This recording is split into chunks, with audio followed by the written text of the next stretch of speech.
Thank you for tuning in.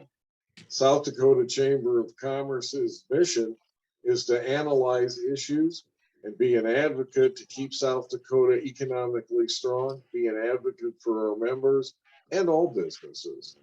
This puts us in close touch with the politics of the moment, and I frequently get asked, what's on the ballot and how's the chamber feel about those issues? So below you see a PowerPoint set of screens. We will march through that and look at who's on the ballot, a couple ballot issues with some analysis. And I'm looking forward to this about 8-minute video to walk through the ballot. We are doing this remotely, so I'm going to have Mary Ann advance the slides. So Mary Ann, if we can see the first slide.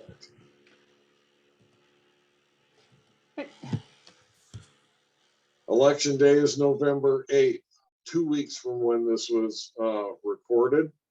The voter registration deadline, however, has closed. So at this point, you cannot, if you're not registered to vote, you cannot register and participate in this election. For those that are registered, absentee voting is going on right now and has started on September 23rd. You can ask for an absentee ballot at your county courthouse or on the Secretary of State's website, and that comes up in a later slide. You can absentee vote clear until November 7th, the day before the election. You have to get your ballots in time for them to be actually counted. Next slide, please. For your information, this is, as of October 1st, the number of registered voters in each of the political parties. Half of the registered voters in South Dakota are registered as Republicans. The other half are split between Democrats and no party affiliate, which means independents. Libertarians have about 3,000 votes. And people that write down votes are parties that don't exist anymore. There used to be a recognized Constitution party that is not recognized anymore. So if you write a party that's not recognized, you get put in other. Total active voters, close to 600,000. You see the number underneath there, inactive voters, 62,000 and change. This is people that haven't voted, I think, in the last 2 elections. They may have forgotten. They may have decided not to vote. They may have moved. They may have passed away.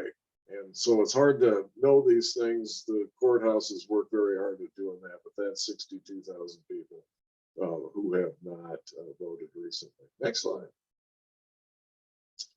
So what offices are up for election? We're not voting for president. So the top of the ticket is the federal offices, United States Senator. They have a 6-year term, which means we voted on Senator Rounds 2 years ago. Senator John Thune is on the ballot this time. He's the incumbent. Brian Bings is the Democrat. Tamara Lesner is a Libertarian running for this. The 6-year terms of the Federalist Papers talked about senators being held away from, quote, the ill humors of society. Next is the House of Representatives. They get voted on every 2 years, so they get put face to face with the ill humors of society. Dusty Johnson is the incumbent Republican. Colin Duprell, the Democrat running for that office. Next. Then we have the governor's race. Kristi Noem and Larry Roden are the incumbents running for a second term as Republicans. Jamie Smith and Janitor Kientz, Democrats, and then Tracy Quint, Ashley Strand are Libertarians that have filed for that office. Next, we get into the constitutional offices, and here's something that's a little bit different. On the next series of offices, there are no primaries. The parties themselves nominate these folks. So next up is Secretary of State. There is no incumbent in this race because the Republican Party that has the incumbent, Steve Barnett, chose not to renominate him. So Monet Johnson is now the Republican candidate nominated by the convention. Democrats nominated Tom Cool. Next. The Attorney General is Marty Jackley, running as a Republican. He has no opponent, and so he is de facto elected and will be returning to the office of Attorney General. State Auditor is Rick Sagast, who's been an incumbent for a very long time and has served in a number of these constitutional offices. Democrats nominated Stephanie Marty, and then Renee Meyer is the Libertarian. State Treasurer Josh Heater is the incumbent Republican. John Cunningham, the Democrat. Next. Next is the Commissioner of School and Public Lands. And I always giggle because I think most people don't even know we have a Commissioner of School and Public Lands. There is no incumbent in this race. Brock Greenfield, longtime legislator, is nominated by the Republicans. Timothy Azure by the Democrats. Then we have the Public Utilities Commission. There are three commissioners. Chris Nelson is running as the incumbent, and Jeffrey Barth is running against him. Next. Next, we get into the state legislative races. Now, we don't have the time, and you don't want us to go through all 35 districts. So I'm going to talk about how the legislature is structured. We have 35 legislative districts. Each district elects one senator and two representatives. The parties nominate these with primaries. Each party nominates for the House of Representatives 2 candidates. So you will see 4 candidates. You may see 5 or 6 candidates. The 2 candidates that get the most votes are deemed elected and become members of the House. There is an exception, of course. Districts 26 and 28 have been subdivided and elect single-member districts, 2 single-member districts within that legislative district. Next slide. Here's a look at the composition of the current legislature that's had sessions in 2021 and this year in 2022. You can see Republicans dominate that. And this election will determine all 105 legislators run every 2 years in South Dakota. So we're back to those ill humors of society. We'll see what happens here in 2 weeks. I want to note that 30 women in the legislature is an all-time high, and you can see them split out between the House and the Senate. Next.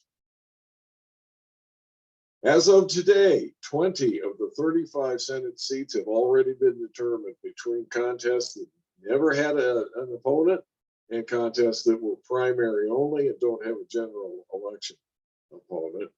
In the House of Representatives, it's 33 or 23 of those 70 seats have already been deemed elected. Next. 75, we have 105 legislators. 75 of the 105 legislature wanted to run to continue. Some were running for the Senate or the House back and forth. I'll get to that in a minute. Some of them were defeated in primaries, but 75 legislators seeking to return. 9 House members were trying to secure seats in the Senate. 3 were defeated, 6 survived. Of those 6, 4 have already been de facto elected and have no general election contest. It's interesting to watch who crosses the aisle. There's only one senator that's running for the House. It's Gary Kamak that has served terms as the majority leader of the Senate. The most I've ever seen go from the House to the Senate is 3. As noted, 9 House members tried to go the other way. Term limits has brought back an interesting phenomenon in that we see more former legislators that have been out for 1 or 2 terms running to return. 8 tried to return, and only 2 have survived and survived the primary election. Next slide. What else is on the ballot? South Dakota is an initiative and referendum state, so we have 2 ballot measures, both put on by signatures. The first is Amendment D. This is a constitutional amendment that will expand who's eligible for Medicaid following the the Affordable Care Act, known as Obamacare. If you the chamber supports this. If you want an analysis of this, you see the chamber's website. Go to that website and click on the legislative link, or do the hashtag, and you will see some options to read both of these issues and watch a video that I recorded with Senator Steinhauer, who goes from skeptic to supporter and deals with a good analysis of that issue. Other ballot measure is recreational marijuana. We've had medical marijuana for a while. That was decided in 2020. This election has recreational marijuana by itself. And so we'll see how the voters feel about recreational marijuana. Next.